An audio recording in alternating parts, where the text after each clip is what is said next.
Hello guys, এই দেখো আমরা মেলার ভিতরে ঢুকে গেছি। দেখে মেলার ভিতরে ঢুকে গেলাম। এই দেখো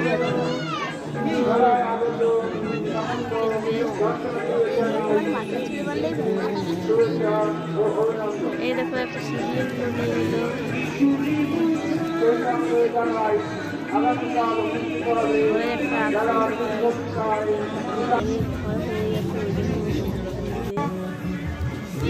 খাওয়ার জন্য সকল এই দেখো এখন আমরা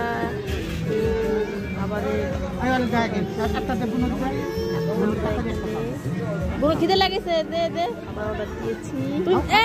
তুমি বাড়িতে খাই নি, রেখে দাও, বাড়িতে খাই নি, এখনো আসেনি, খা। এই দেখো আমার ছোট খিদের জন্য রান্না করছিল, তাই দেখো খিদে মনে লাগেছে।